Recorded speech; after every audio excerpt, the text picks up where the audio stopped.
일토소명 이야기 묵상, 내 마음을 지키라. 솔로몬은 모든 지킬 만한 것 중에 내 마음을 지키라, 생명의 근원이 이에서 남이니라 라고 말합니다. 마음이 중요합니다. 우리가 경험하지 않습니까? 몸이 아파도 마음이 참 괴롭고 힘듭니다. 몸만 아픈 것이 아니지요. 그런데 마음이 안 좋으면 몸이 괜찮을 리가 없습니다.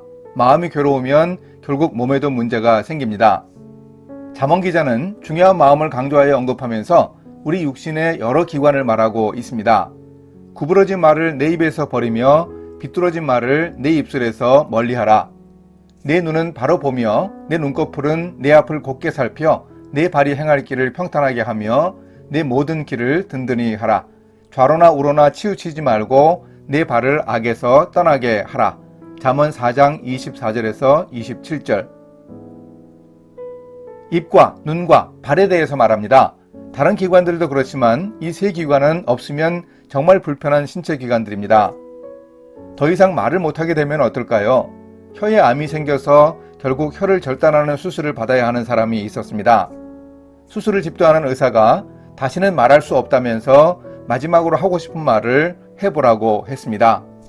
잠시 생각하던 환자가 한마디를 했습니다. 감사합니다. 더 이상 볼 수 없다면 어떨까요? 만약 내가 마지막으로 봐야 한다면 무엇을 보고 싶으십니까? 헬렌 켈러는 출생 19개월 만에 열병을 앓고 난 후 시력과 청력을 잃었습니다. 이후 들을 수도 볼 수도 없고 제대로 말하지도 못했습니다. 헬렌 켈러가 53세에 쓴 수필 사흘만 볼 수 있다면이 있습니다.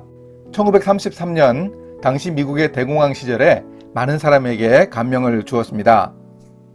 첫째 날에는 친절과 겸손과 우정으로 자신의 삶을 가치 있게 해준 설리번 선생님을 찾아가서 그녀의 얼굴을 몇 시간이고 물끄러미 바라보겠다고 합니다. 그리고 밖으로 나가 바람에 나풀거리는 아름다운 나뭇잎과 들꽃들, 그리고 석양에 빛나는 노을을 보고 싶다고 했습니다. 둘째 날에는 먼동이 터서 밤이 낮으로 바뀌는 웅장한 기적을 보고 서둘러 메트로폴리탄에 있는 박물관을 찾아가 인간이 진화해온 궤적을 눈으로 확인하겠다고 합니다.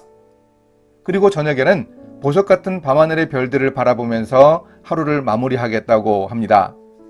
마지막 셋째 날에는 사람들이 일하며 살아가는 모습을 보기 위해 아침 일찍 큰 길에 나가 출근하는 사람들의 얼굴 표정을 보겠다고 합니다.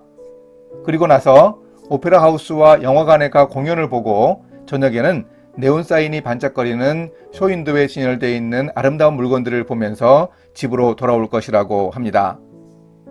그리고 나를 이 사흘 동안만이라도 볼 수 있게 해주신 하나님께 감사기도를 드리고 다시 영원히 암흑의 세계로 돌아가겠다고 합니다.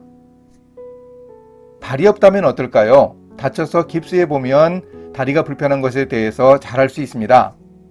본인이 가장 힘들겠으나 주변 사람들도 힘들게 만들 수밖에 없습니다. 나이가 들면 다리가 약해져 낙상하여 알아눕기도 합니다. 그러면 급격하게 노화가 와서 힘들어집니다. 이렇게 없다고 하면 정말 힘들어지는 신체 기관에 대해서 잠언 기자는 어떤 교훈을 주고 있습니까? 공통점을 발견할 수 있습니다. 구부러진 말과 비뚤어진 말을 하지 말고 눈으로 바로 보고 곧게 살피며 발을 악에서 떠나라고 합니다. 우리는 입으로 말을 똑바로 해야 합니다. 예수님 말씀처럼 무슨 무익한 말을 하든지 심판날에 신문받고 정죄받음을 기억해야 합니다. 눈으로도 우리는 바르게 봐야 합니다. 예수님은 눈이 범죄하면 빼어내버리라고 하십니다. 잘못된 것을 보는 우리의 눈에 대해서 회개해야 합니다. 발도 마찬가지입니다. 우리는 좌로나 우로나 치우치지 말고 악한 길에서 떠나야 합니다. 잘못된 길로 가면 안 됩니다. 우리 사회가 공정하지 못해서 많은 사람이 좌절합니다. 제대로 된 길을 만들어야 합니다. 우리는 바른 길을 걸어야 합니다. 우리 후배들을 위해서 정도를 만들어야 합니다. 이렇게 마음 문제를 말하면서 잠언 기자는 거듭 바르게 살라고 강조합니다. 우리는 입과 눈과 발을 지켜야 하겠습니다. 함께 기도하십니다. 하나님 아버지, 그리스도인의 삶을 표현하며 바울이 마음을 새롭게 함으로 변화를 받아 하나님의 뜻을 분별하라고 말합니다. 구원 얻은 사람으로 입과 눈과 발을 의롭게 행해 하나님의 자녀답게 살아가도록 인도해 주소서. 예수님의 이름으로 기도합니다. 아멘.